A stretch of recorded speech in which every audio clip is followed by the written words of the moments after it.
Abra sua Bíblia, por gentileza, no Evangelho de Mateus, no capítulo 28. E nós vamos ler juntos os versículos 19 e 20. O Espírito Santo me incomodou bastante nos últimos dias para abordar um pouco mais um assunto importantíssimo dentro do Evangelho, que diz respeito à obediência. E eu quero tentar fazer isso em duas partes. Se Deus permitir, eu continuo domingo que vem. Vou tentar fazer de uma maneira que cada reunião o assunto tenha começo, meio e fim, mas ele vai fazer muito mais sentido com as duas partes do que só cada uma delas sozinhos. Mateus capítulo 28, 19 e 20 diz assim: portanto vão e façam discípulos de todas as nações, batizando-os em nome do Pai, do Filho e do Espírito Santo, ensinando-os a guardar todas as coisas que eu tenho ordenado a vocês. E eis que estou com vocês todos os dias, até o fim dos tempos. Bom, essas palavras de Jesus são classicamente adjetivadas ou classificadas como a grande comissão. Suas últimas palavras antes de ser elevado aos céus, suas orientações finais aos seus discípulos a respeito do andamento do reino de Deus aqui na terra. E basicamente o que Mateus registrou como façam discípulos de todas as nações, Marcos no capítulo 16 diz: ide e pregai o evangelho a toda a criatura. A ideia de pregar o evangelho é que por meio das boas novas a salvação é anunciada e pode haver a devida resposta de arrependimento e fé. No entanto, a nossa missão é mais do que apenas pregar o evangelho. Aqueles a quem pregamos e abraçam a fé devem ser discipulados. E eu gosto muito da forma como Mateus registra isso: façam discípulos das nações. Esses novos discípulos de Cristo vão precisar de uma profissão pública da sua fé, que acontece por meio do batismo. Então o Senhor Jesus também orientou a que nós batizássemos esses discípulos que foram feitos. Mas igualmente importante, não menos importante do que as orientações anteriores, é a que Jesus diz: ensinando-os a guardar todas as coisas que eu tenho ordenado a vocês.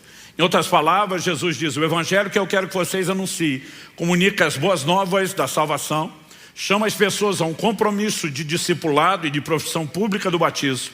Mas esses novos discípulos têm que ser ensinados, orientados. Ensinados e orientados a respeito de quê? A guardar tudo o que eu vos tenho ordenado. Basicamente, Jesus está dizendo: há um código não apenas de valores, mas de mandamentos que precisam ser comunicados com um único propósito: que eles sejam guardados, praticados e obedecidos. O tema da minha mensagem hoje é o Evangelho da obediência. Obediência não é um assunto periférico quando nós falamos do Evangelho e da doutrina bíblica. Ele na verdade permeia o cerne das principais doutrinas, principalmente o que nós na teologia chamamos de soterologia, a doutrina da salvação. Todo o processo, desde a conversão, a santificação, a vida cristã, envolve obediência. Aliás, a questão da obediência é o ponto central do que foi comprometido lá na queda. E nós não podemos ignorar o quão importante é o assunto. Então o Evangelho é um evangelho de obediência, não apenas porque Cristo exige obediência dos seus discípulos aos seus mandamentos, mas também porque ele é a restauração do plano original, do plano divino para a humanidade, que foi comprometido lá no Éden desde a queda. Evidente que Deus nos criou para andar em obediência, o que se presume pelo fato de que tão logo criou o primeiro casal e o estabeleceu lá no jardim do Éden, Deus deu ordenanças. Uma delas, que era muito clara, e nós temos o registro, é a seguinte: vocês podem comer de toda a árvore do jardim, mas da árvore do conhecimento do bem e do mal. Então o Senhor está falando de uma árvore específica, de um fruto que nós podemos classificar como algo espiritual. Então, por amor à palavra de Deus, não chame isso de maçã, mas ele diz: isso vocês não podem comer, está proibido. Então logo o homem desobedece, peca. A pergunta de Deus em Gênesis capítulo 3 verso 11 é a seguinte: você comeu da árvore da qual ordenei que não comesse. Deus está dizendo: eu dei uma ordem. Em outras palavras, ele está dizendo: não foi uma sugestão, não foi uma espécie de hashtag fica a dica, não foi um conselho, era uma ordenança. E a quebra dessa ordenança se caracteriza na desobediência. Aliás, na releitura que o apóstolo Paulo faz em Romanos 5, do que acontece lá atrás com Adão, ele diz no verso 19 de Romanos 5, porque como pela desobediência de um só homem, muitos se tornaram pecadores, assim também por meio da obediência de um só, muitos se tornarão justos. Em Romanos 5, quando ele introduz o assunto do que acontece com o primeiro homem, ele diz, por meio de um só homem, entrou o pecado no mundo, através do pecado a morte, e a morte passou a todos os homens. Lá no verso 19 diz, a origem de todo problema é a desobediência. Mas ele diz que Adão prefigurava o que havia de vir, e ele está falando de Cristo. Em 1 Coríntios, no capítulo 15, Paulo vai se referir a Cristo como o último Adão. E ele diz assim, como a desobediência de um estragou toda a humanidade, a obediência de outro. E a Bíblia diz que Cristo foi obediente até a morte e morte de cruz. A Bíblia diz que a sua obediência forneceria a mim e a você solução. Isso não significa que porque ele obedeceu, providenciou redenção, então eu e você podemos viver de qualquer forma e não há preocupações com obediência. Aliás, o apóstolo Paulo, em 2 Coríntios, no capítulo 11, no verso 3, ele diz, eu temo que assim como a serpente, com a sua astúcia, enganou a Eva, assim também a mente de vocês seja corrompida e se afaste da simplicidade e pureza devidas a Cristo. Ou seja, agora que Cristo se manifestou, que aquilo que se perdeu lá no início foi restaurado, ele diz, eu ainda me preocupo que vocês, da mesma forma como Eva, se deixem seduzir e sejam atraídos pela desobediência. Então o risco de que o problema ou a história se repita ainda existe, mas nós temos claras orientações sobre uma vida de obediência a Deus. E eu quero te mostrar, a ideia da mensagem de hoje é muito mais o aspecto doutrinário, apresentar, uma visão mais abrangente do assunto de obediência na Bíblia, ligado mesmo a uma questão doutrinária. A primeira questão que eu quero destacar aqui é a relação que a Bíblia faz entre salvação e obediência. Por exemplo, em Romanos, no capítulo 15, no verso 18, falando do seu chamado ao ministério, focado principalmente nos gentios, o apóstolo Paulo diz assim, porque não ousarei falar sobre coisa alguma, a não ser sobre aquelas que Cristo fez por meio de mim, para conduzir os gentios à obediência, por palavras e por obras. Quando ele fala de obras, não vai falar só do trabalho, mas ele vai dizer que além de pregar, haviam sinais confirmando a palavra, é o que ele continua falando no verso seguinte, mas ele define o seu ministério da seguinte maneira, conduzir os gentios à obediência. Ele poderia simplesmente conduzi-los à fé, conduzi-los ao evangelho, conduzi-los à salvação, mas a classificação obediência é intencionalmente colocada aqui, porque ela resume e expressa aquilo que Deus tem procurado trabalhar em nós. 1 de Pedro, capítulo 1, verso 22. Tendo purificado a alma pela obediência à verdade e com vistas ao amor fraternal não fingido, amem intensamente uns aos outros de coração puro. Logicamente, a verdade proclamada do Evangelho, mas quando obedecida, tem trazido e gerado o que? A Bíblia diz, a purificação da alma. Em Romanos, no capítulo 10, no verso 16, o apóstolo Paulo diz, mas nem todos obedeceram ao Evangelho. Interessante que se você olhar os versículos anteriores, ele está falando sobre crer. Quando você olha o versículo posterior, ele diz, e assim a fé vem por ouvir e ouvir a palavra de Cristo. Mas no meio disso tudo, ele relaciona a obediência e diz nem todos obedeceram ao Evangelho. Uma forma simples de entender isso é que antes da conversão, a classificação, o adjetivo que a Bíblia dá a mim e a você e a forma como vivemos, nós éramos chamados de filhos da desobediência. Efésios capítulo 2, de 1 a 3 diz, ele lhes deu vida quando vocês estavam mortos em suas transgressões e pecados, nos quais vocês andaram no outro tempo, segundo o curso desse mundo, segundo o príncipe da potestade do ar, do espírito que agora atua nos filhos da desobediência. Entre eles também nós todos andamos no passado, segundo as inclinações da nossa carne, fazendo a vontade da carne e dos pensamentos, e éramos por natureza filhos da ira, como também os demais. Paulo pontua que tínhamos um problema de natureza, daqui a pouco eu vou falar sobre isso. Ele mostra que essa condição de natureza nos levou a atender os desejos da nossa própria carne e andar em rebeldia contra Deus, mas satisfazendo a nossa vontade. Ele mostra que o espírito da potestade do ar, que atua nos filhos da desobediência, encontrava por essa forma rebelde livre acesso para influência e controle nas nossas vidas. e nos classifica antes da conversão, não só como quem espiritualmente estava morto, mas a razão disso, filhos da desobediência. Ou seja, não importa a perspectiva que você olhe, sempre a Bíblia está relacionando o assunto de salvação com obediência. Por outro lado, depois da conversão, eu e você recebemos uma outra classificação na Escritura.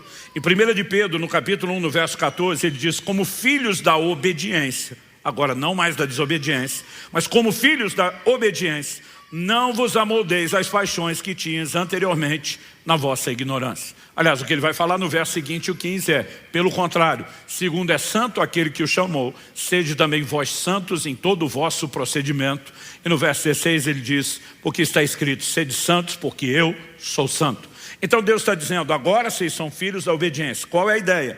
Não se amoldem às paixões de antes, que os mantinham na desobediência. Pelo contrário, sigam crescendo em santificação, crescendo e aperfeiçoando a obediência de vocês. Quando olhamos para outras declarações da palavra de Deus, nós percebemos que a obediência entra naquilo que a gente pode chamar no cerne, no propósito pelo qual a salvação é oferecida. Primeira epístola de Pedro, capítulo 1, verso 2, diz assim, eleitos segundo a presciência de Deus Pai, em santificação do Espírito, para a obediência e aspersão do sangue de Jesus. Então, a declaração é muito forte, porque ela carrega o indicativo de propósito. Para, Deus nos elegeu, somos eleitos. Ele explica que é segundo a presciência divina. Esse é outro assunto, não vou discutir aqui. Mas para quê? Para a obediência. Então, nós não podemos simplesmente ignorar o assunto da obediência, a sua importância, nem desconectá-lo da obra de salvação. Hebreus capítulo 5, verso 9 diz, e tendo sido aperfeiçoado, o texto está falando de Cristo e da obra de Cristo, tornou-se o autor da salvação eterna para todos os que lhe obedecem. Então Jesus é autor da salvação para quem? Para os que lhe obedecem. A relação que a palavra de Deus faz entre salvação e obediência, ela é inquestionável, ela é repetida, ela é enfática e essa recorrência nos mostra que ela sai do patamar de informação e vai para um outro terreno que nós chamaríamos de ênfase. Apesar de estar descarregando aqui uma overdose de versículos bíblicos, eu vou fazer isso até o fim. Acredite, não estamos sendo exaustivos, não estamos esgotando o assunto. Se você gastar tempo estudando a palavra de Deus e prestando atenção no assunto da obediência, você vai ficar impressionado e vai reconhecer que ele aparece mais do que talvez você tenha prestado atenção. Mas quando a gente fala dessa evidente e inquestionável relação bíblica entre obediência e salvação, isso deixa alguns confusos. Eu já fui questionado várias vezes por pessoas que dizem assim, mas nós não somos salvos pela fé? Eu digo sim, é o que a Bíblia diz. Efésios capítulo 2, verso 8, pela graça sois salvos mediante a fé. Vamos citar o 8 e o 9 junto. Isso não vem de vós, é um dom de Deus, não vem das obras, para que ninguém se glorie. A Bíblia diz que nós somos salvos pela fé, e a ênfase na fé para a salvação é inquestionável. Mas a mesma Bíblia faz uma relação entre fé e obediência. Não só entre fé e salvação, como vimos, mas entre fé e obediência. Em outras palavras, a obediência é uma expressão da própria fé. A carta de Paulo aos Romanos é considerado o maior tratado bíblico sobre justificação, fé, graça. E o apóstolo Paulo começa já nos primeiros versículos da abertura da carta e depois termina nos últimos versículos da mesma carta, usando uma expressão que ele repete no começo e no fim. A expressão é a obediência da fé. Romanos capítulo 1, verso 5. Por meio dele viemos a receber graça e apostolado por amor do seu nome, para a obediência da fé entre todos os gentios. No final, Romanos 16, 26, falando do Evangelho, e que agora tornou-se manifesto, e foi dado a conhecer por meio das escrituras proféticas, segundo o mandamento do Deus eterno, para a obediência da fé entre todas as nações. Então, essas declarações da obediência da fé mostram que, na verdade, a fé ela se expressa por meio da obediência. Então vamos considerar algumas coisas a respeito da fé. Sem elas, a gente pode dizer que a fé está incompleta. Primeiro, a fé tem uma confissão. Em Romanos 10, nos versículos 9 e 10, a Bíblia diz, se no teu coração creres que Deus ressuscitou a Jesus dentre os mortos, e com a tua boca confessares a Jesus como Senhor, serás salvo. No verso seguinte, o 10, Romanos 10, ele diz, porque com o coração se crê para a justiça e com a boca se faz confissão acerca da salvação. Então a fé tem uma confissão. Não adianta apenas crer no coração. Jesus diz, todo o que me confessar diante dos homens, eu também o confessarei diante do meu Pai e dos anjos que estão nos céus. A fé tem uma confissão. Mas a fé também tem uma visão. Pastor, mas a fé não é a convicção do que não se vê com o olho natural. Mas ela tem a sua própria visão. Ela enxerga o que o olho natural não enxerga. Ela vê a materialização da declaração de Deus, da palavra de Deus. É por isso que Hebreus 11, 27 diz que Moisés ficou firme como quem vê o invisível. É por isso que Paulo, em 2 Coríntios 4, 18, diz atentando, não naquilo que se vê, mas atentando. Atentar ali é fixar os olhos. Atentando naquilo que não se vê. É possível enxergar o que não se vê, sim, pelos olhos da fé, porque a fé tem uma visão. Mas a mesma fé que tem uma confissão e que tem uma visão, ela também tem obras. Tiago pontua isso com muita clareza. Se você puder, me acompanhe nesse texto. Ele é um pouquinho maior do que os textos que nós costumamos ler durante a mensagem. Tiago, capítulo 2, eu quero ler do verso 14 ao 24. Ele diz assim, meus irmãos, qual é o proveito se alguém disser que tem fé, mas não tiver obras? Será que essa fé pode salvá-lo? Ele está falando de uma fé que não é completa. E ele pergunta, será que essa fé pode salvá-lo? Verso 15, se um irmão ou uma irmã estiverem com falta de roupa e necessitando do alimento diário, e um de vocês lhe disser, vão em paz, tratem de se aquecer e de se alimentar bem, mas não lhes dão o necessário para o corpo, qual o proveito disso? Assim também a fé, se não tiver obras, por si só está morta. Então preste atenção, Tiago não está falando de obras de caridade, embora a gente entenda que isso também é parte da vida cristã. Ele está dando um exemplo. Você olha para alguém que carece de comida e que carece de roupa para aquecer o corpo e diz, vão em paz, se aquentem, fique fato, não faz nada. Ele falou, isso não resolveu o problema de ninguém. Ou seja, você tem uma declaração bonita, mas inútil, que não produz resultado. Ele diz, da mesma forma, é a fé sem obras. Ela tem a aparência de que funciona e tem solução, mas não funciona. Ele não está dizendo que as obras da fé são apenas aquecer pessoas ou dar de comer. Na verdade, ele vai apresentar obras que têm uma definição até um pouco diferente delas. Isso também é parte da vida cristã e eu não estou diminuindo. Mas é importante você entender que quando ele fala de aquecer o irmão ou de dar alimento, ele está dando uma ilustração e não a definição do que são as obras. Aí ele continua e diz o seguinte, verso 18. Mas alguém dirá, você tem fé e eu tenho obras. Mostre-me essa sua fé sem as obras e eu com as obras lhe mostrarei a minha fé. Você crê que Deus é um só? Faz muito bem. Até os demônios creem e tremem.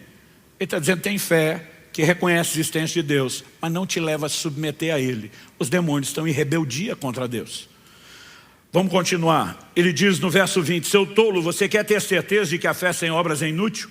Por acaso não foi pelas obras que Abraão, nosso pai, foi justificado quando ofereceu seu filho Isaque sobre o altar? Você percebe que a fé operava juntamente com as suas obras e que foi pelas obras que a fé se consumou.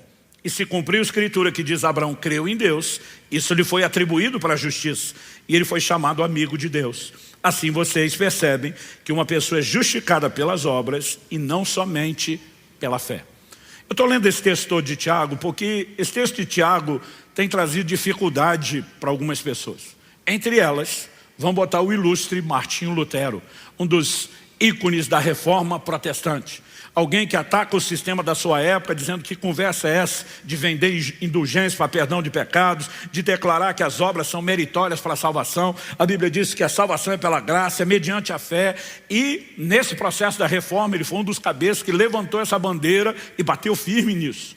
Mas de repente, você vai, quando lê material de historiadores que se referem a Martinho Lutero, você vai descobrir informações deles falando do desconforto que ele manifestava em relação à epístola de Tiago. Alguns chegam ao ponto de dizer, nós não sabemos quão precisas ou verdadeiras são essas informações, mas há apontamentos de que ele teria manifestado até mesmo desejo de tirar a epístola de Tiago da Bíblia, porque para ele parecia contraditório. Deixe-me dizer algo, a palavra de Deus é perfeitamente harmônica em toda a sua revelação. Ela não se contradiz. Então, diante de qualquer aparente contradição, eu sempre digo às pessoas, a gente só tem que estudar um pouquinho mais, porque o que alguns estão lá chamando de contradição, e para mim é só aparente, eu costumo dizer, é um desafio de interpretação. O que é que Paulo falou em Efésios? Que a gente é salvo pela fé e não pelas obras, e agora Tiago está dizendo que tem que ter obras e não ter fé. Em primeiro lugar, não é isso que Tiago está dizendo. Tiago o tempo todo advoga a presença da fé. Ele não fala de obras como um substituto da fé. Ele fala de obras como um complemento da fé. Quando o apóstolo Paulo está dizendo que ninguém é salvo por obras, ele está falando de obras como um substituto da fé. Tanto que ele vai incluir as obras da fé lá em Efésios 2. O problema é que normalmente a gente cita o verso 8 e o 9 e esquece do 10. No 8 e no 9, ele diz: pela graça sois salvos mediante a fé, isso não vem de vós, é um dom de Deus, não vem das obras para que ninguém se glorie. Verso 10, pois somos feitura dele, criados em Cristo Jesus para as boas obras. Traduzindo, o que Paulo está dizendo na carta aos Efésios é que nós não somos salvos pelas obras, mas que nós fomos salvos para as obras, porque as obras acompanham a fé. Quem está entendendo? Tiago não está dizendo o que Paulo falou. Ele está dizendo: você quer ter uma fé que não tem obras? Eu vou te dizer, essa fé é inútil, ela não vai produzir resultado, porque a fé bíblica, e ele vai argumentando com os textos bíblicos, ela tem que ter obras. Então ele não está falando de obras que substituem a fé. Ele vai reconhecer que Abraão creu em Deus, mas vai dizer que expressou a sua fé mediante o quê? Obediência. Hebreus 11:8, a galeria dos heróis da fé. Pela fé Abraão obedeceu a Deus, atendendo o chamado para uma terra que não sabia aonde era. Deus só diz: vai para um lugar que eu vou te mostrar no caminho. Ele, beleza, partiu, lugar misterioso. Vamos viajando, sem saber para onde estamos indo, até que Deus diga para onde estamos indo. O que significa isso? Ele tem que confiar em quem está dando o mandamento. E a obediência é uma expressão de fé. Então, eu estou tocando nesse assunto porque alguns tentam justificar: não, a obediência não pode ser parte da salvação, porque a salvação é pela fé. Não, mas a obediência é uma expressão da fé que salva. E a Bíblia diz: como uma fé que não tem a confissão vai nos salvar. A Bíblia diz: crer no coração, falar com a boca. Como uma fé que não consegue visualizar o que Deus propôs, e a eternidade em Cristo Jesus seria funcional para mim e para você. E assim como a fé ela é incompleta sem a confissão, sem a visão, ela é incompleta sem as obras. E a obediência, ela é pontuada aqui, principalmente no exemplo de Abraão, como sendo uma expressão da fé, simplificando. O que eu e você precisamos entender é que salvação é claramente apresentada na Bíblia para quem não apenas crê que Jesus morreu em seu lugar e ressuscitou, mas que com a sua boca o confessa Senhor. Essa palavra Kyrios, que é traduzida como Senhor, ela para nós ela soa, eu diria, um tanto quanto confusa pela nossa lente cultural. Onde é que a gente usa a palavra Senhor? A gente usa a palavra Senhor para se referir a um homem casado. Aliás, eu lembro quando eu era recém-casado, alguém disse: pastor, o senhor? Falou: senhor não, você é tão jovem. Eu falei: senhor sim, esperei a vida inteira para alguém me chamar de senhor, e não é agora que eu vou abrir mão disso. Mas salve você se referir a alguém, né, que já está casado, o filho se dirigindo ao pai: sim senhor, né? Ou dentro da cadeia de comando militar, quando o subalterno tem que responder uma voz de comando, né, de um superior na patente, e ele responde: sim senhor. É o máximo que a gente consegue ir imaginando. Bom, tem algum nível de respeito e obediência. Mas essa palavra traduzida Senhor, ela falava do amo. Quem era o amo? O dono de um escravo. Então, alguém só se dirigia a outro chamando de Kyrios, chamando de Senhor, quando ele estava na condição de escravo e reconhecia: você é o meu dono, o meu possuidor. Eu não tenho vontade, eu vivo para fazer a sua vontade. Então, não há salvação sem confessar o senhorio de Jesus. E a essência do senhorio de Jesus envolve obediência. Em Lucas 6,46, Jesus diz: por que é que vocês me chamam Senhor, Senhor, Kyrios, Kyrios, mas não fazem o que eu mando? Ele diz: qual é o escravo que não obedece o seu senhor? Como que você declara que eu sou senhor e não me obedece? Então, não há salvação sem o reconhecimento do senhorio, e não existe senhorio sem obediência.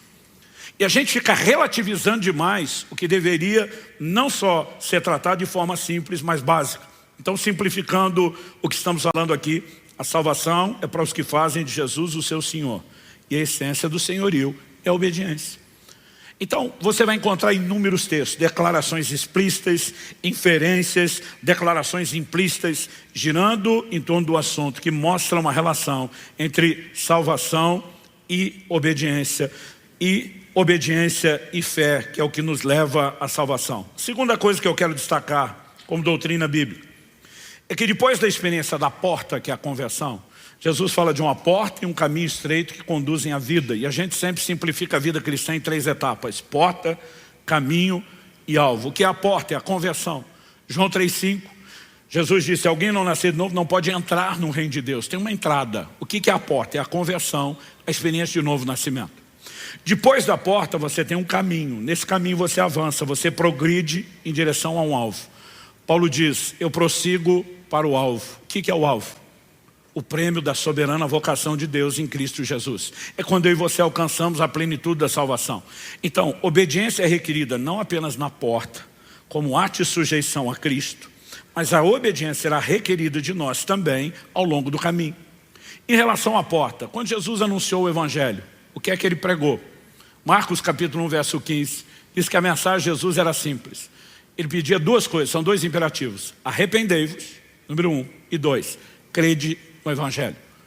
Antes de chamar as pessoas a uma resposta de fé, ele chamava o arrependimento. O que é o arrependimento? É o reconhecimento da nossa condição de pecadores, em estado de rebeldia contra Deus. E então sim, nós vamos crer para a solução que Deus ofereceu aos rebeldes. Mas a solução não é para ser crida enquanto não houver um reconhecimento do problema. E quando eu e você nos arrependemos, nós estamos declarando, Senhor, até hoje tentamos nos governar em vez de sujeitar ao seu governo. Não deu bom, pelo contrário, deu ruim. Estamos reconsiderando, lamentando a escolha anterior e mudando de escolha, dispondo-nos a te obedecer a partir desse momento. Então a obediência envolve a atitude da porta, mas tão logo a vida cristã inicia, se espera de nós que a obediência continue. Em Romanos, no capítulo 6, de 16 a 18, Paulo diz assim, será que vocês não sabem que, ao se oferecerem como servos para a obediência, vocês são servos daquele a quem obedece, seja do pecado que leva à morte, ou da obediência que conduz à justiça? Em outras palavras, Paulo está dizendo, você sempre está obedecendo. Se você não está obedecendo a Deus, você pode estar em desobediência em relação a Deus, mas você está obedecendo ao pecado, ao impulso e à inclinação do pecado. E diz, a pergunta não é se você vai obedecer, é quem você vai obedecer. O pecado vai te levar à morte e a obediência a Deus vai te conduzir à justiça. Então ele afirma, mas graças a Deus que tendo sido escravos do pecado passado, vocês vieram obedecer de coração a forma de doutrina a que foram entregues. E uma vez libertados do pecado, foram feitos servos da justiça. Ou seja, a mesma obediência que vocês abraçaram de coração a forma de doutrina, agora vai conduzir vocês. Quando Jesus diz, façam discípulos das nações, batizando-os, porta, ensinando-os a guardar tudo que eu lhes tenho ordenado, caminho. A vida cristã segue sendo pautada por obediência. E acredite, você ou não, essa obediência é uma escolha e ela pode ser interrompida se fizermos as escolhas erradas. Em Gálatas, no capítulo 5, no verso 7, o apóstolo Paulo diz o seguinte para eles, vocês vinham correndo bem. Quem foi que os impediu de continuar obedecendo à verdade? Então significa que alguém que passou pela porta em obediência e começou a trilhar um caminho em obediência, em algum momento, assim como Paulo sinalizou o temor de que se repita conosco hoje a história lá de Eva no Éden, ele também está dizendo que alguém pode deixar de obedecer. Então significa que o caminho segue sendo marcado pela obediência à verdade. Quem está entendendo, diga amém. Aliás, algo que para mim foi chocante, foi descobrir anos atrás, que mais do que adoração, Deus espera de nós obediência. No Evangelho de Marcos, no capítulo 7, dos versículos 6 a 8, nós lemos o seguinte, Jesus respondeu, bem profetizou Isaías a respeito de vocês hipócritas, como está escrito, esse povo me honra com os lábios, mas o seu coração está longe de mim. Em vão me adoram, ensinando doutrinas que são preceitos humanos. Rejeitando o mandamento de Deus, vocês guardam a tradição humana. Em primeiro lugar, Jesus fala de um povo que honra com os lábios, mas o coração está longe. Qual a definição de um coração longe?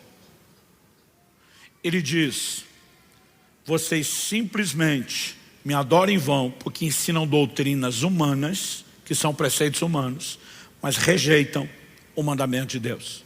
Ou seja, vocês inventaram as próprias regras e respeitam elas, mas não obedecem os meus mandamentos. Ele diz, e você acha que porque me adorou está tudo bem? Ele está dizendo de jeito nenhum. Em outras palavras, está dizendo, mais do que adoração, espero de você obediência. E acredite você ou não, essa ideia se repete ao longo da Escritura. 1 Samuel capítulo 15, versos 22 e 23, um texto, se Deus permitir, a gente aborda melhor domingo que vem.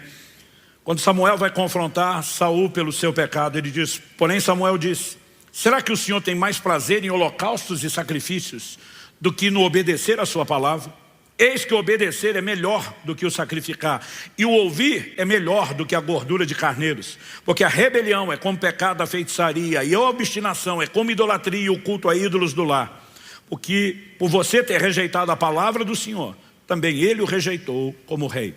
Aqui nós vemos o princípio, a lei de reciprocidade que eu falei semana passada. Porque você rejeitou a Deus, ele também está te rejeitando. Como que ele rejeitou? Desobediência. E Deus claramente está dizendo, o que eu queria de você não era sacrifício, não era a adoração. E a pergunta é muito clara, será que o Senhor tem mais prazer em holocausto e sacrifício do que no obedecer a palavra? O obedecer é melhor que o sacrificar. O ouvi-lo é melhor do que a gordura de carneiros. E a Bíblia não trata a desobediência, mesmo na vida de quem serve a Deus, como uma coisa simples. E diz, a rebelião é como pecado de feitiçaria. E a obstinação como idolatria. Deus está dizendo, você está com problemas sérios. O profeta Jeremias, que fala a uma geração que viveu o apogeu, o clímax da apostasia, diz no capítulo 7, dos versos 21 a 26, assim diz o Senhor dos Exércitos, o Deus de Israel, juntem os seus holocaustos aos outros sacrifícios e comam a carne vocês mesmos. Traduzindo, Deus está dizendo, eu não quero esse sacrifício. Então, para não perder a carne que foi queimada, como você o seu churrasco. Deus está dizendo, não vou aceitar a adoração de vocês.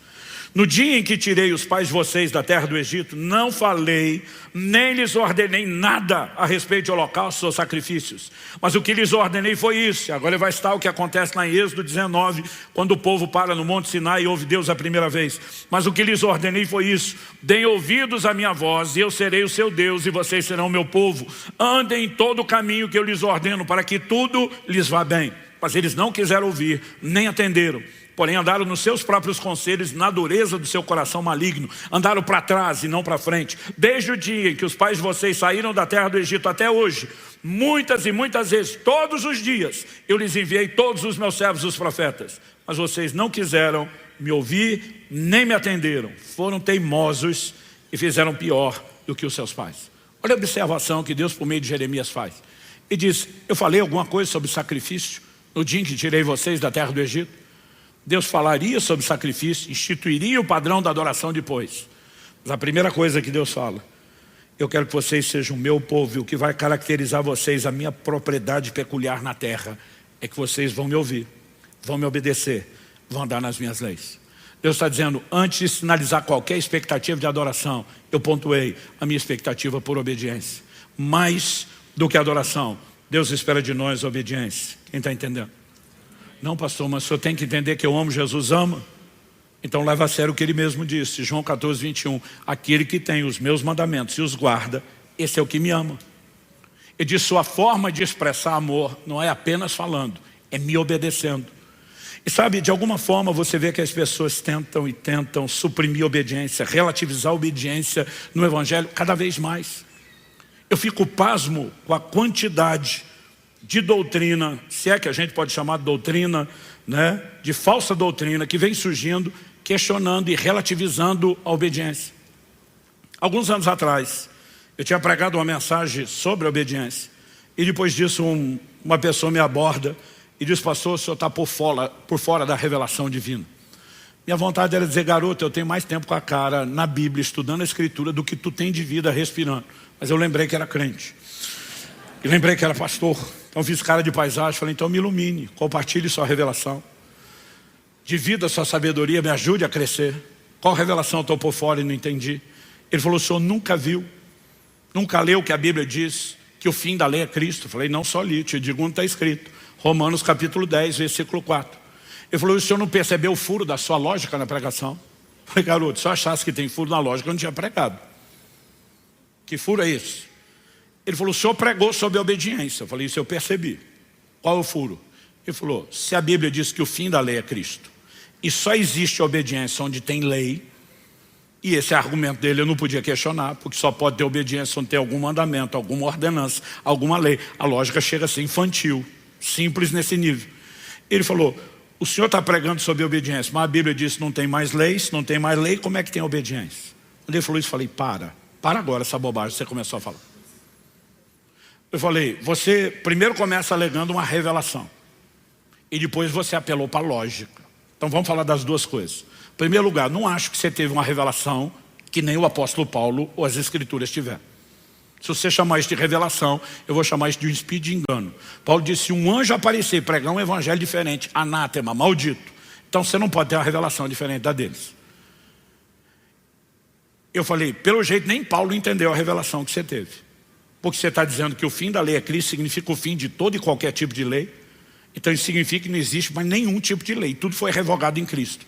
E Paulo em Romanos 13 vai falar sobre a importância de que a gente se sujeite às autoridades civis e obediência aos nossos governantes. Eu falei, mas de acordo com você, se desapareceu todo e qualquer tipo de lei, está instalada a anarquia gospel. E nós vamos viver como na época do juízo, cada um fazia conforme lhes parecia. Falei, segundo, Paulo não acreditava no que você está falando. Porque em 1 Coríntios 9:21 ele diz, não estando sem lei, mas debaixo da lei de Cristo. Então como que alguém que acredita que não tem mais nenhuma lei vai especificar que ele não está sem lei, vai dizer debaixo de que lei ele estava? Falei, segundo, você apelou para a lógica. Sua revelação não se sustenta como revelação. Vamos falar da sua lógica? Eu falei, Paulo tinha uma mente no mínimo mais brilhante do que a minha, a sua e mais uma turma junto. E você acha que ele também tinha um furo na lógica dele? Que o cara ia dizer que acabou lei e que já que não tem mais lei, não precisa de obediência. Mas você não percebeu que 90% dos textos que eu citei pregando sobre obediência são de Paulo? E se Paulo acreditasse no que você acredita, ele ia mandar a gente obedecer? E se ele mandou a gente obedecer, você está dizendo que ele não tem o básico da lógica para entender que só tem obediência onde tem lei e que ele está tão confuso. Se Paulo estiver confuso do jeito que você está sugerindo, nem ele, que escreveu metade do Novo Testamento, merecia crédito em nenhuma outra área. Eu falei, cá entre nós, eu estou mais inclinado a desconfiar de tu do que de Paulo ou da Bíblia. Porque o que me parece é que você não está entendendo o que Paulo falou. Você acha que o que Paulo falou significa o fim de todo qualquer... Fim de lei, fim de lei. Falei, criatura, Paulo está dizendo não estando sem lei. Então ele está advogando que não é isso, você entendeu. Eu falei, deixa eu tentar ir por outro lado. Deixa eu tentar dar a volta por onde talvez a gente concorde. Pela linguagem dele, eu já percebi o Ctrl+C, o Ctrl+V, o que é que ele estava copiando e colando. Às vezes é fácil descobrir quem a pessoa está lendo, quem é que ela está escutando, quem é que ela está assistindo. Eu já tinha decodificado o garoto, eu já sabia o que ele pensava. Então eu falei para ele, vamos começar por onde a gente concorda? Eu falei, você acredita no que o livro de Hebreus diz? O livro de Hebreus foi escrito para mostrar que o sacerdócio de Cristo da nova aliança é superior ao sacerdócio levítico da antiga aliança. E que houve uma mudança de sacerdócio. Falei, você tem alguma dificuldade de entender ou aceitar isso? Ele falou, inquestionável. Eu falei, pronto, concordamos. Falei, agora que a gente concordou que mudou o sacerdócio, falei, eu quero ler um versículo com você.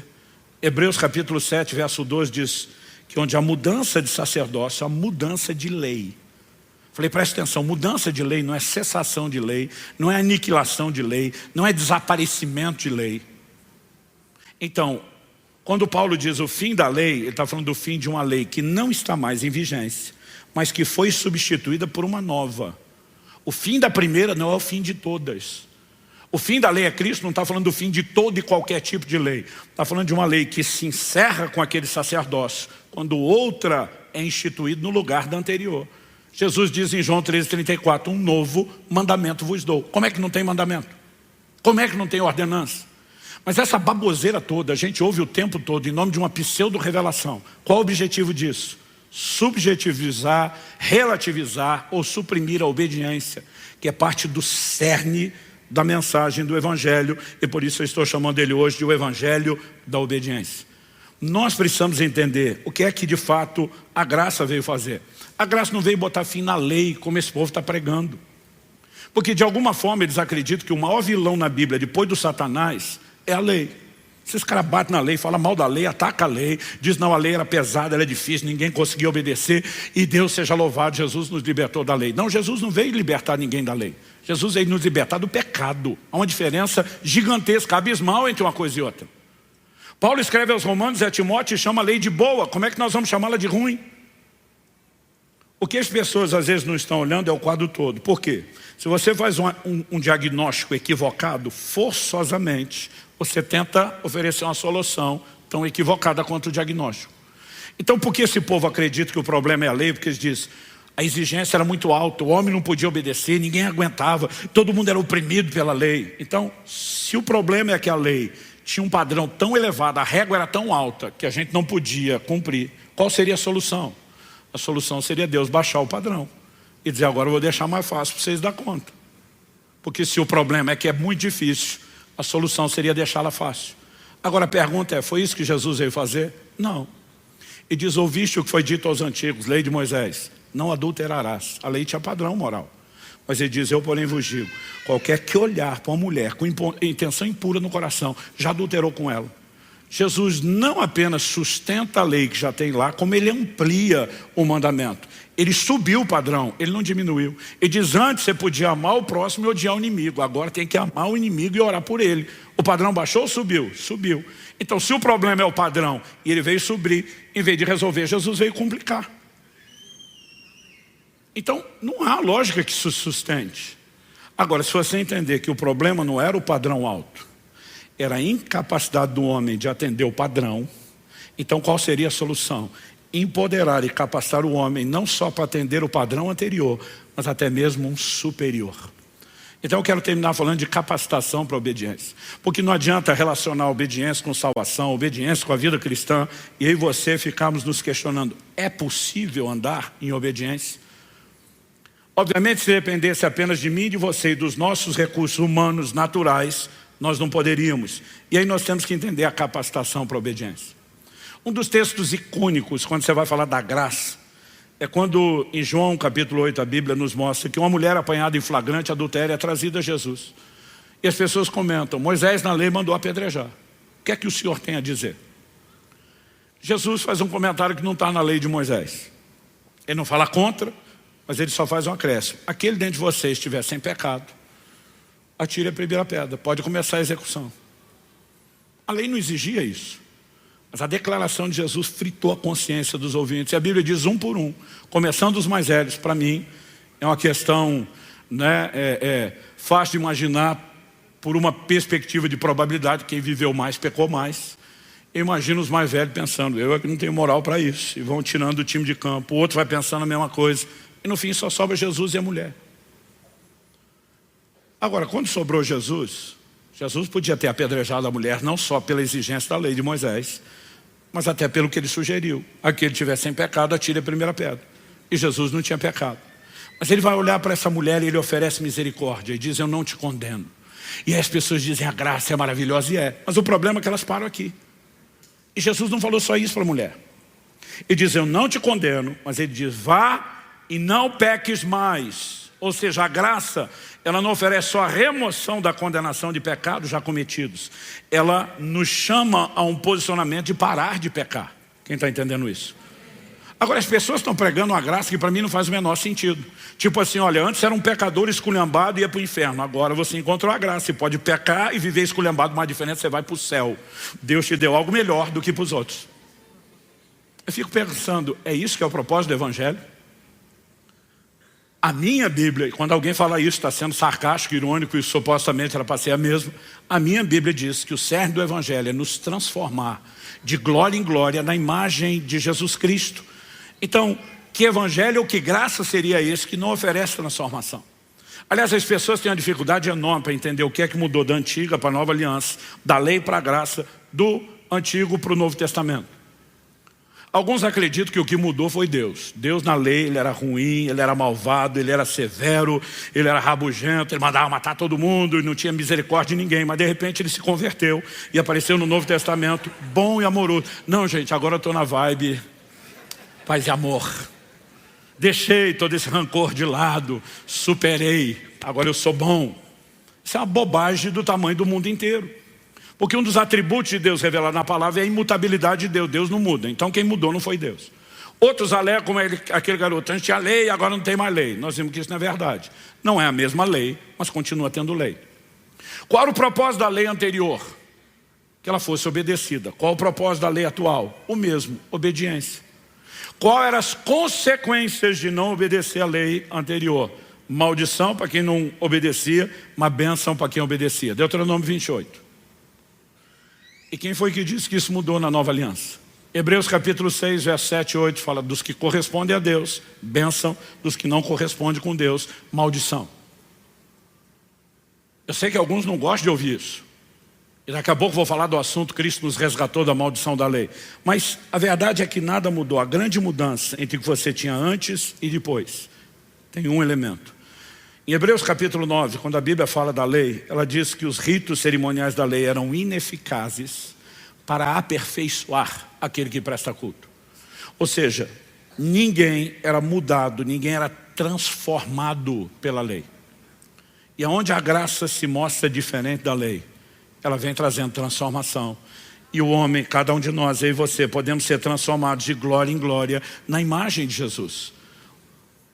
A grande diferença entre uma coisa e outra diz respeito à transformação. E aí você tem que entender por que é que Deus deu uma lei passageira, transitória.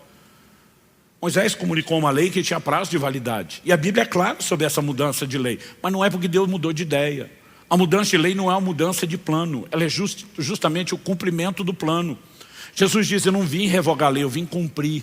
E quando ele fala de cumprir, não é meramente obedecer o que estava lá. Ele vem cumprir todas as figuras proféticas. Então Paulo diz que a lei serviu de um aio para nos guiar a Cristo. Mas ela não apontava para Cristo apenas dizendo, olha, o Messias virá, ele vai ter que morrer por nós. Ela também tinha um papel. Qual era o seu papel? Dar ao homem um diagnóstico da sua situação. A lei nunca ofereceu a solução, mas ela ofereceu o diagnóstico. Olha o que Paulo diz em Romanos capítulo 7, do verso 5 até o 10.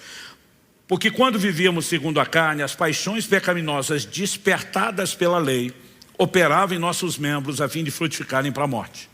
Então ele fala de uma paixão pecaminosa, está dentro de nós, é nossa natureza. Mas ele diz, despertadas pela lei. Agora, porém, estamos livres da lei, pois morremos para aquilo a que estávamos sujeitos, para que sirvamos da maneira nova, segundo o Espírito, e não da maneira antiga, segundo a letra. Que diremos então? Que a lei é pecado? De modo nenhum. Mas eu não teria conhecido o pecado a não ser por meio da lei.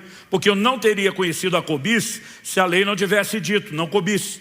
Mas o pecado, aproveitando a ocasião dada pelo mandamento, despertou em mim todo tipo de cobiça. Porque sem lei o pecado está morto.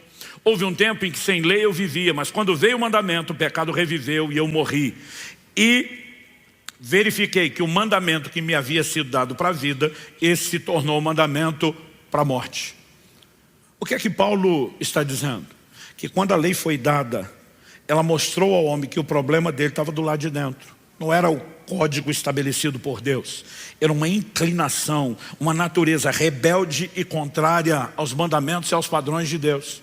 Então qual era o propósito da lei? Não era apenas sinalizar, o Messias virá, ele vai perdoar os pecados de vocês, vai morrer no lugar de vocês. Mas a lei serve de um aio para guiar Cristo, mostrando ao homem qual é a necessidade, provando ao homem que ele precisa não só de alguém que perdoe pecados, porque perdão já tinha na antiga aliança, gente.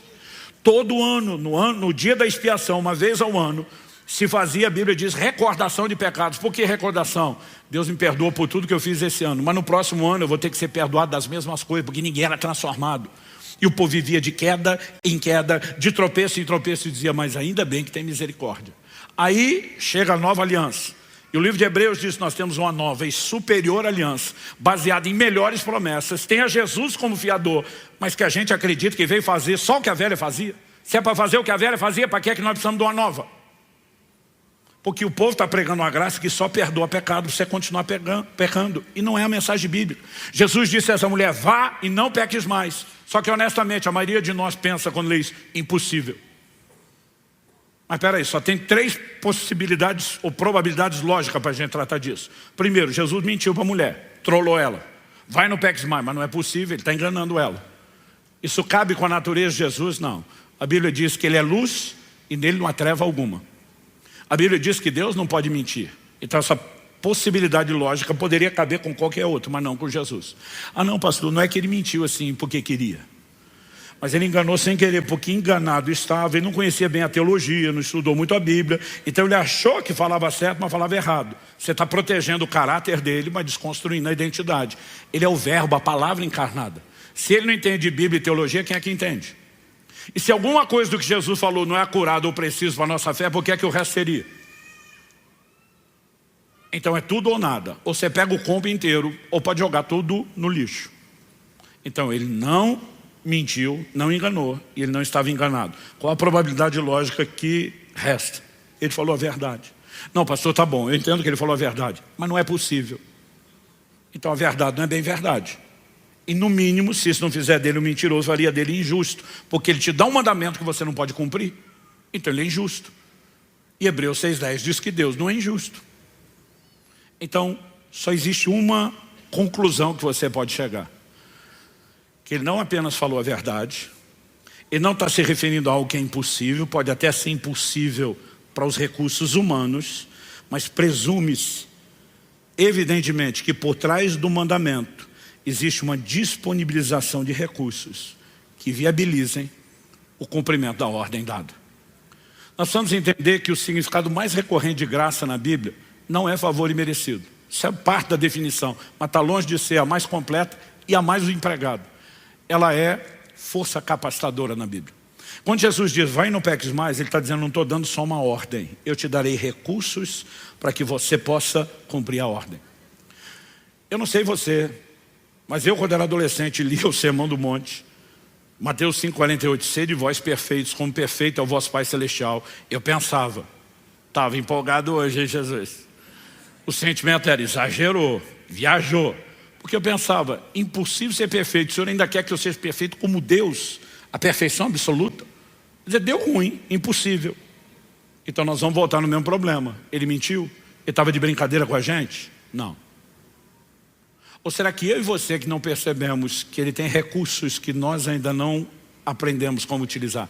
Quando Jesus diz que é difícil um rico entrar no reino de Deus, os discípulos perguntam, quem é que vai ser salvo? Ele diz, ei, para os homens impossível, para Deus possível. O Evangelho é o Evangelho do sobrenatural, desde a conversão, durante todo o caminho da santificação. Agora, na hora que nos pregaram o Evangelho, a gente foi salvo porque entendeu toda a mensagem? Alguns de nós, ou a maioria de nós, não entendemos tudo até hoje.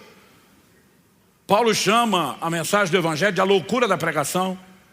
Você não foi salvo porque entendeu, você foi salvo porque creu. E a sua fé fez com que você acessasse recursos que você até hoje não entende e que puderam operar na sua vida. A pergunta é, por que seria diferente no processo de santificação? Em 1 Coríntios 10,12, Paulo diz, aquele que está em pé, cuide para que não caia. A maioria de nós adapta o versículo na mente. Paulo está dizendo, cuida para não cair, mas a gente pensa, ó, não é para cair toda hora, não é para cair todo dia, é para ir caindo cada vez menos. Mas a gente sempre acredita que é para continuar caindo, menos, mas caindo. Paulo está dizendo, não caia. Só que você não pode ler só o verso 12. O que o verso seguinte, o 13, diz? Não vos sobreveio tentação que não fosse humana. Ele diz, Deus é fiel e não permitirá que vocês sejam tentados além da capacidade de resistir. Pelo contrário, juntamente com a tentação vos proverá livramento, de sorte que a possais suportar. Então o que ele está dizendo? Primeiro, não vos sobreveio tentação que não fosse humana. Eu acho que o crente já começa errando no que ele acredita sobre tentação. Eu brinco que a maioria dos crentes, depois que peca, ele não confessa, ele justifica o pecado. E depois, pastor, aconteceu uma coisa maligna, demoníaca, infernal, satânica, diabólica. Resumindo, a culpa sempre é do Satanás, mas não dele. Porque a maioria de nós acredita que a tentação é sobrenatural e é uma força muito grande que não dá para resistir, pastor. Mas a Bíblia está dizendo, não veio tentação que não fosse humana. A Bíblia está dizendo que a tentação humana não é sobre-humana. Ela é natural, não é sobrenatural. Outro dia um falou para mim, mas a Bíblia chama o diabo de tentador. Eu digo, na hora de pecar não lembra da Bíblia, mas depois vira teólogo. Eu falei, a mesma Bíblia diz em Tiago 1,14, cada um de vós é tentado quando atraído e enganado pelo próprio desejo. Eu falei, o seu desejo que te trola, não é o Satanás. Mas a Bíblia diz que o diabo é tentador. Eu falei, tá bom, então vamos devagar. O tentador está do lado de fora. A tentação está do lado de dentro. O tentador do lado de fora é um ente sobrenatural. Mas a tentação do lado de dentro é um desejo natural. O tentador do lado de fora não pode enfiar dentro de você um desejo que você não tenha. Ele só pode explorar o que está lá. Então o máximo que ele consegue fazer é botar um cardápio debaixo do seu nariz e provocar a sua própria vontade. Então o tentador pode ser sobrenatural. A tentação segue sendo natural. Quem está entendendo? Se você acredita que a tentação é sobrenatural, você não vai vencê-la.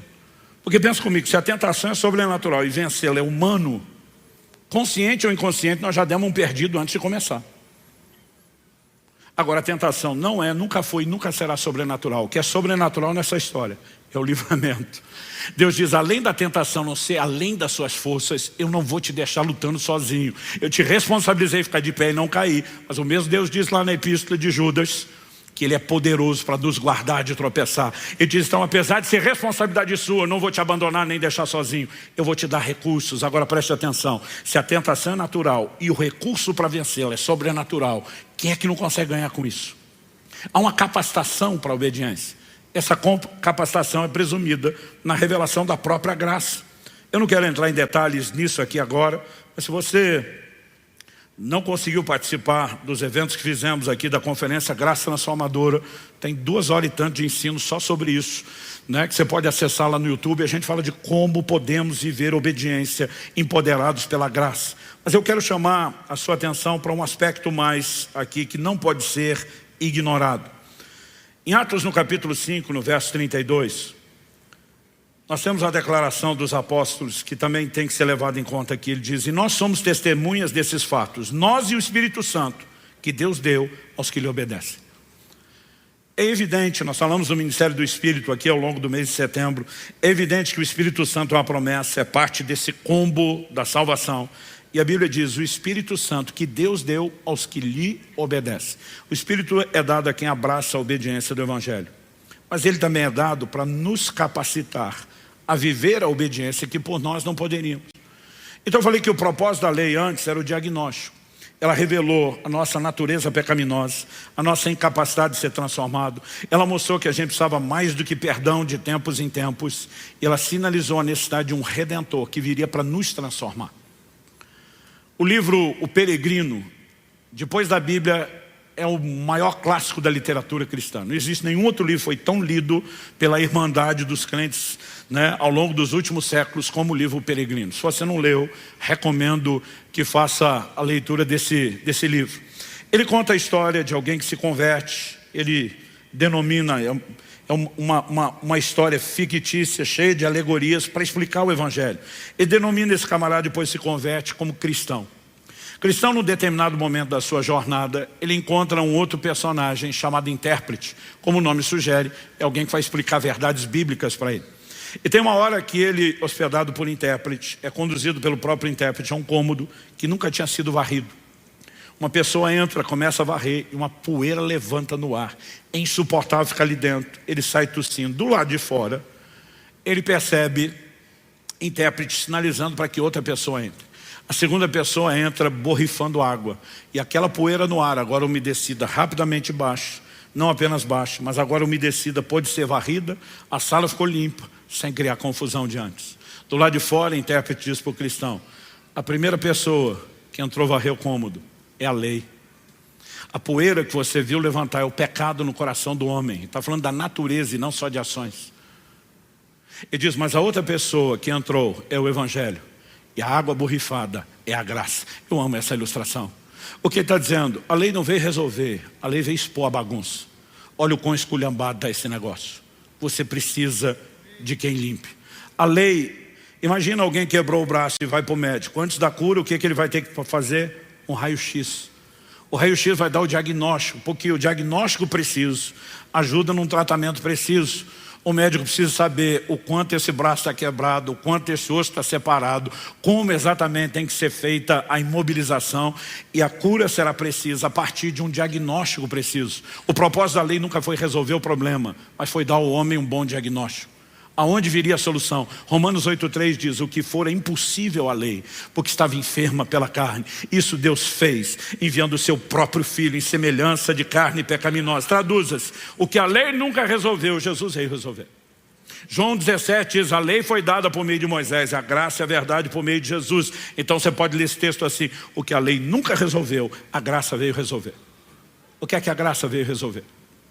Se você volta para Romanos 8, os versos 3 e 4, a Bíblia diz, porque aquilo que a lei não podia fazer por causa da fraqueza da carne, isso Deus fez enviando seu próprio Filho em semelhança de carne pecaminosa e no que diz respeito ao pecado, e assim Deus condenou o pecado na carne, a fim de que a exigência da lei se cumprisse em nós, que não vivemos segundo a carne, mas segundo o Espírito. Qual era a exigência da lei? Uma só, obediência.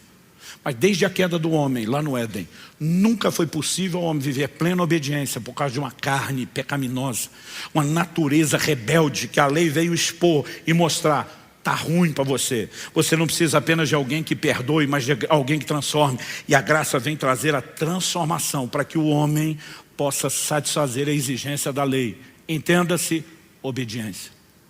Qual a maior definição bíblica de graça? Ela vem empoderar o homem para a obediência, que nunca, desde a queda no Éden, nunca mais havia sido possível. Com uma definição dessa de graça, me ajuda a entender como é que estão pregando uma graça que diz: você não precisa obedecer nada, está tudo bem. Isso não é graça, é a desgraça. E está fundando um monte de gente na contramão daquilo que é o Evangelho de Cristo. A graça veio nos capacitar para a obediência. Aí eu falei do Espírito Santo que nos foi dado. Vamos lá. Gálatas 3, capítulo 13 e 14, eu vou encerrar aqui, diz: Cristo nos resgatou da maldição da lei, fazendo-se Ele próprio maldição em nosso lugar. Porque está escrito: maldito todo aquele que for pendurado em madeiro. Porque Jesus fez isso, verso 14, para que a bênção de Abraão chegasse aos gentios em Cristo Jesus, a fim de que recebêssemos pela fé o Espírito prometido. E todo evangelho que você vê é uma troca maravilhosa para nós. A Bíblia diz: Jesus se fez pobre para que nós nos tornássemos ricos. Diz que Ele se fez pecado para que nós nos tornássemos a justiça de Deus. E aqui o texto diz que Ele se fez maldição para que a bênção nos alcançasse. Agora, quando a Bíblia diz Cristo nos resgatou da maldição, algumas pessoas têm um entendimento equivocado do que é ser resgatado da maldição. Elas acreditam que se a gente foi resgatado da maldição, a maldição não existe mais. Então assim, não importa o que você faz de errado, não tem consequências. Eu falo para as pessoas: Cristo nos resgatou do pecado? Essas pessoas creem nisso. Elas falam assim. Eu falo: o pecado deixou de existir? Ninguém mais peca? Não, peca. Eu falei: Cristo nos resgatou da morte? Sim. As pessoas deixaram de morrer? A Bíblia diz que a morte é o último inimigo a ser vencido. Então nós já temos a provisão plena. Mas nesse momento, a gente escapou da morte espiritual, da morte física? Não. Mas vamos voltar no pecado. A gente é resgatado do pecado, mas ainda pode pecar. Mas a gente, quando é resgatado da maldição, não existe mais maldição. Então o pecado tinha que ter deixado de existir. E você tinha que ser coerente no que crê. Mas você pega só a parte que interessa. Não posso negar a existência do pecado porque eu peco. Mas eu posso pecar sem culpa se eu acreditar que não tem mais maldição. Não é isso que a Bíblia está dizendo. Quando diz que Ele te resgatou da maldição, assim como do pecado, significa que Ele não precisa mais controlar você, não que deixou de existir. Agora, qual era a origem da maldição? Deus disse: se obedecer os meus mandamentos, benção. Se desobedecer, maldição. Como que eu e você podemos viver fora da maldição? Porque agora o Espírito que foi dado aos que o obedeceram ao passar pela porta e serão capacitados para andar em obediência, pela obediência que não é fruto só de esforço e dedicação humana, mas de empoderamento do Espírito Santo. A maldição não será mais uma consequência inevitável e a bênção é a oportunidade que eu e você podemos escolher, porque podemos andar em obediência. Dá para entender a diferença? Honestamente, eu tenho sentido esse incômodo da parte de Deus de chamar a atenção de vocês para um evangelho que é um evangelho de obediência. E eu quero concluir só te lembrando o seguinte: quando a Bíblia anuncia o juízo eterno, não diz só aos que não creram. É lógico que a Bíblia diz: quem crê será salvo, quem não crê está condenado. Mas a Bíblia usa um outro sinônimo para os que não creram. Ela fala dos que não obedeceram. 2 Tessalonicenses 1:8 fala que haverá vingança contra os que não conhecem a Deus e não obedecem ao Evangelho. 1 de Pedro 4,17, depois de dizer que o juízo começa pela casa de Deus, e do apóstolo dizer se é com dificuldade que o justo se salva, ele pergunta: qual será o fim daqueles que não obedecem ao Evangelho de Deus? Está falando de um juízo ainda maior.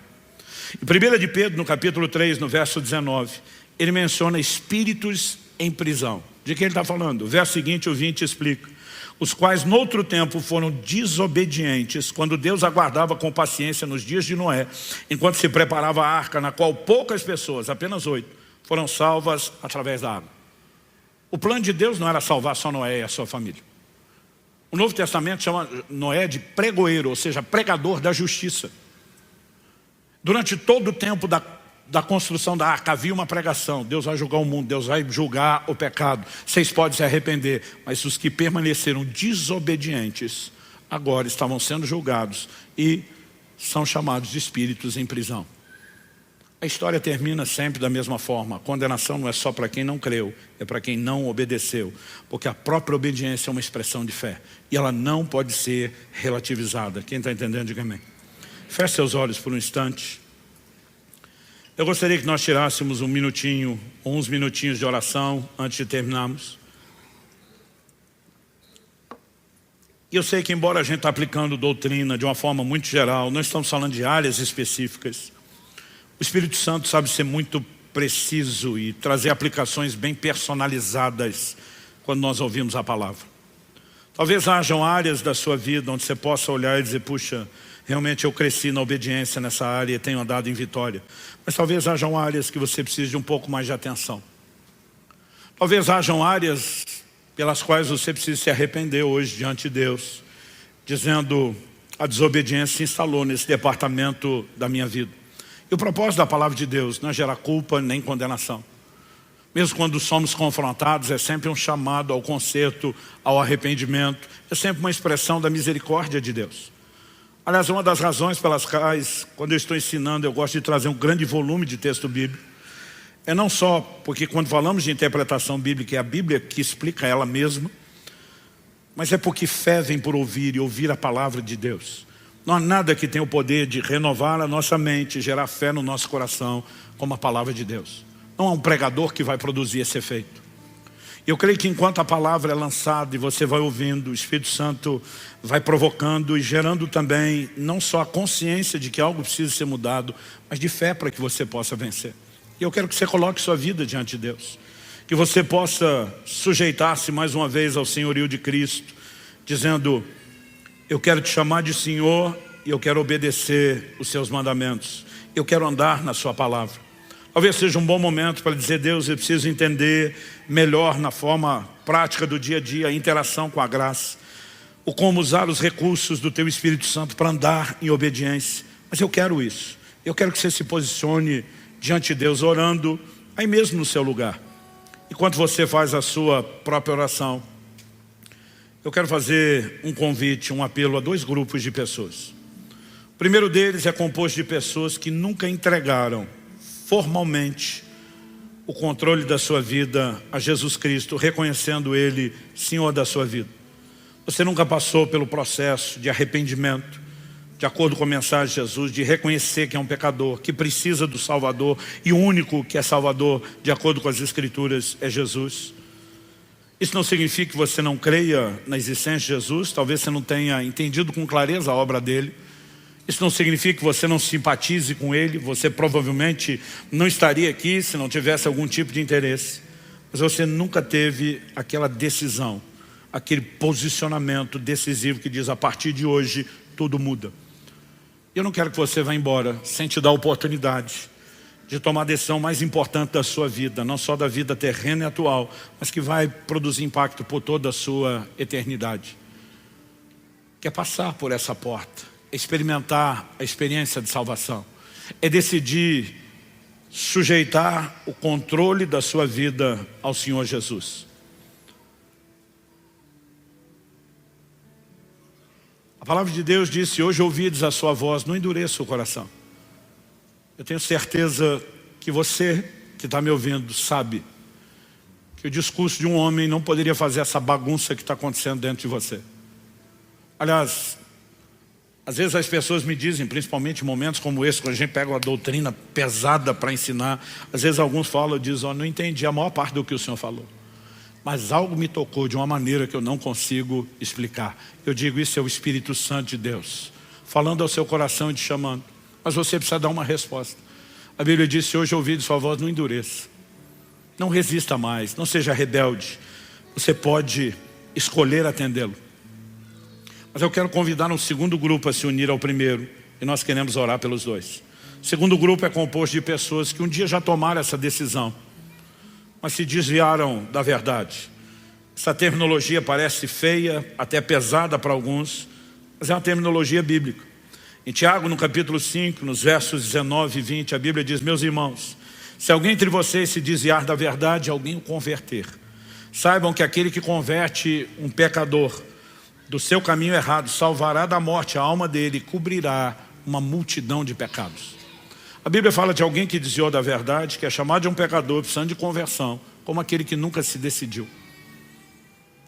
Talvez você não tenha desviado da igreja, mas você sabe que se não está vivendo em obediência à palavra de Deus e voltou a adotar o estilo de vida anterior de desobediência, você pode até estar dentro da igreja, rodeado de outros cristãos, mas você sabe que precisa de um conserto e de um recomeço.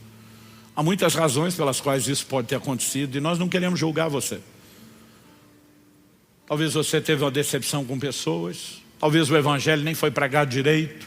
Há uma série de coisas que podem ter contribuído a isso e a razão pela qual você distanciou não importa. O que importa é que o Pai que ama você está te chamando de volta. Ele está dizendo, não vou desistir de você, eu vou lutar por você, eu te quero de volta. Ele está te dando uma oportunidade de recomeço. Eu gostaria que tanto um grupo como outro pudessem formalizar sua decisão hoje, aqui e agora. E eu quero orar com vocês. Eu vou pedir que todos fiquem em pé, isso vai facilitar o que nós vamos fazer agora. Eu quero que essas pessoas que precisam dessa decisão de entregar sua vida a Jesus ou de se reconciliar com Cristo, possam rapidamente sair do seu lugar e vir aqui à frente, o mais rápido que você puder. Pastor, o senhor quer que eu vá ir na frente de todo mundo? Essa é a ideia. Mateus 10:32 está ali no telão. Jesus disse, portanto, todo aquele que me confessar diante dos homens, eu também o confessarei diante do meu Pai e dos anjos que estão nos céus. Mas a Bíblia também diz, mas todo aquele que me negar diante dos homens, eu também o negarei diante do meu Pai e dos anjos que estão nos céus. O que você precisa entender é que essa audiência não está aqui para te julgar. Eles estão torcendo por você. Eles estão orando por você agora mesmo. A Bíblia diz que há festa nos céus quando o pecador se arrepende. E a gente entende que Deus quer que tenha festa aqui, então nós fazemos festa mesmo. É por isso que os aplausos começaram, vão repetir. Porque Jesus nos mandou orar. Seja feita a sua vontade aqui na terra, como é feita no céu. Se a vontade é que tenha festa lá, Ele quer que tenha festa aqui. Então é importante você saber que você não está sendo julgado. Eu sempre espero um pouco antes de fazer a oração que eu vou fazer agora. Porque sempre há pessoas que relatam a mesma coisa. Pastor, eu queria sair do meu lugar, mas minhas pernas pareciam de chumbo, pesado. Parecia que o pé estava concretado, enraizado no chão. Eu não conseguia me mexer. Eu digo para as pessoas, o bom de ter essa experiência é que você percebe como o reino espiritual é sério. O reino das trevas não quer perder você. Para que você saiba que o convite está sendo feito da parte mais forte. Na autoridade do nome de Jesus Cristo, eu quebro toda amarra espiritual, toda corrente maligna agora, que tenta impedir essas pessoas de corresponder ao chamado do Espírito Santo, caia por terra, em nome de Jesus. Eu declaro cada pessoa nesse lugar livre. E você que estava tentando mexer e sair daí, não conseguia, pode ver que suas pernas vão te obedecer agora. Corre para cá. Vem para cá o mais depressa que você puder. Eu sei que tem aqueles que o que prende eles não é algo aparentemente tão espiritual. Às vezes o camarada fica, eu não acho que eu estou tão desviado, não acho que está tão complicado. Mas algo no seu coração está te dizendo, vai, você precisa disso. Eu digo às pessoas, não tente entender, só vem para cá. Vai fazer mal nenhum.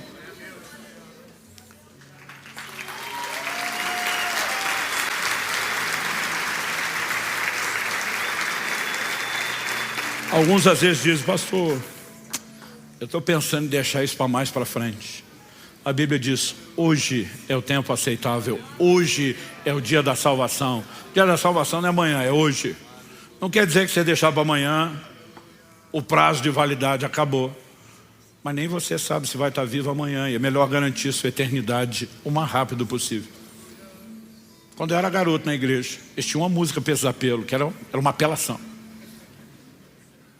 Dizia assim, ao findar o labor desta vida, e fazia você pensar na morte. Eles diziam, jovem, se você for atropelado quando sair da porta. Era uma apelação.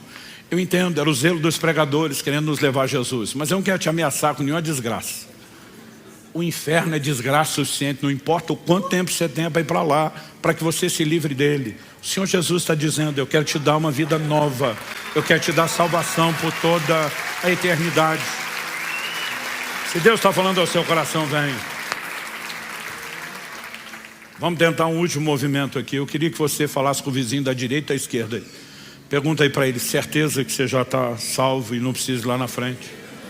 Mesmo se ele falar que sim, dá um double check. Pergunta de novo, certeza mesmo? Fala, se quiser nós vamos juntos. E se estiver precisando de apoio, você apoia e vem junto. E ninguém vai saber se você está apoiando ele ou ele que está apoiando você. Há mais alguém? Vem para cá.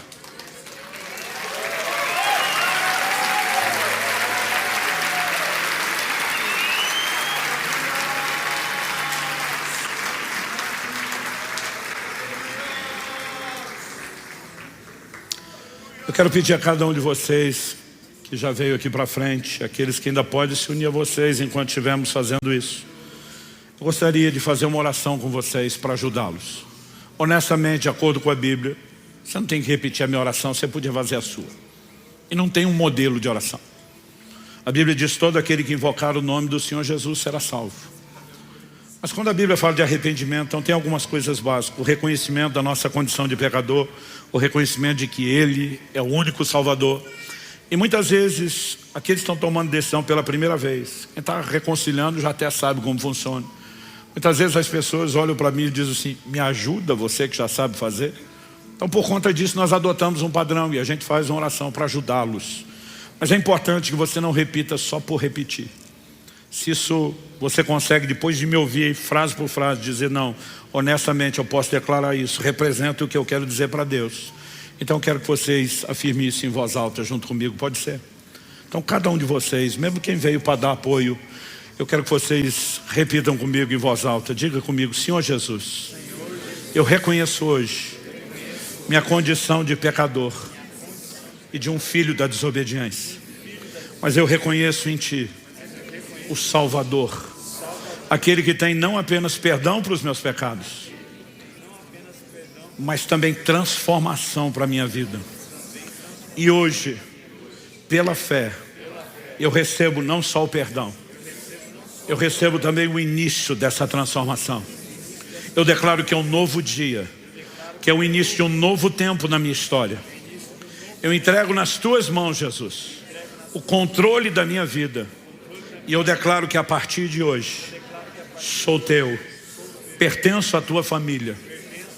Eu invoco o Teu nome e toda a salvação que há nesse nome. E eu declaro que a partir de hoje, trilharei esse caminho de obediência. Em nome de Jesus e para a glória de Deus. Amém. Eu quero fazer mais duas coisas.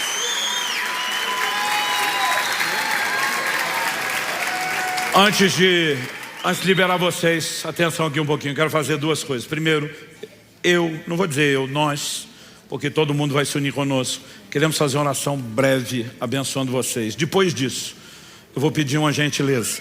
Nós queremos entregar a vocês uma lembrança desse dia especial. Queremos que inclusive se anote a data desse dia especial.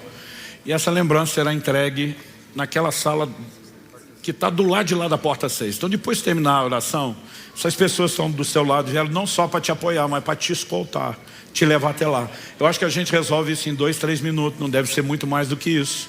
Você não é obrigado, mas a gente gostaria muito de te constranger ir lá, receber a sua lembrança. E se você consentir, nós queremos pegar os seus dados para manter contato e oferecer ajuda. É a segunda parte, você decide até chegar lá.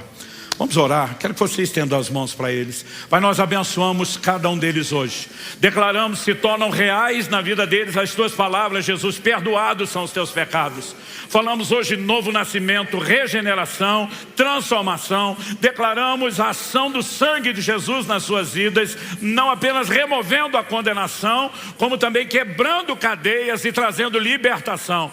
Declaramos o início de um novo tempo e os entregamos aos Teus cuidados e à Tua graça, para que possam andar em vitória na Tua presença. Que o Espírito de Deus não apenas os guarde, mas os conduza na caminhada.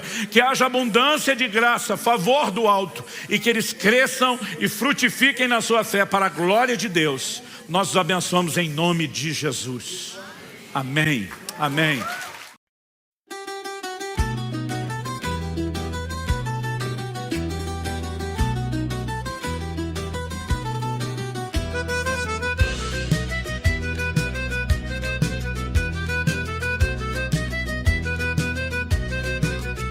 Sotto la luna cammino piano, con le scarpe vecchi di papà, strada parra, lo cori canta, e ti penso mentre va. Sotto la luna cammino piano, con le scarpe vecchi di papà, strada parra, lo cori canta, e ti penso mentre va. A nonna spanna i panni fuori, culo sulle che struscia l'aria, o pane caldo sopra la pietra e l'odore di casa mia. Vento di casa, portami a tia, tra le mura du paese mia. Se tu mi chiami, torno con tutto, chianta un limone, ti do lo frutto.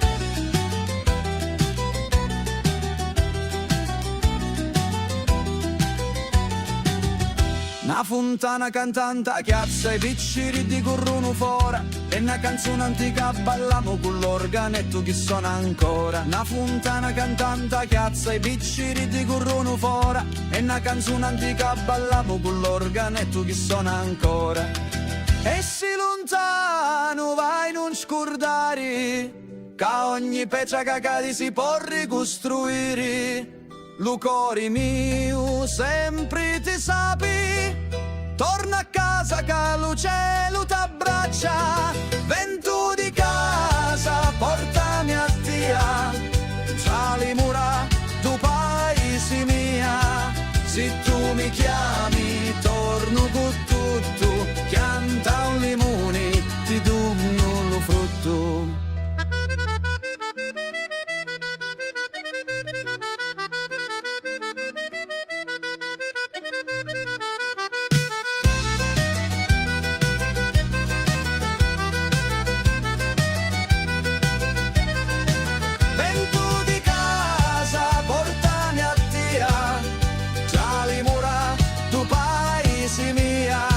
Se tu mi chiami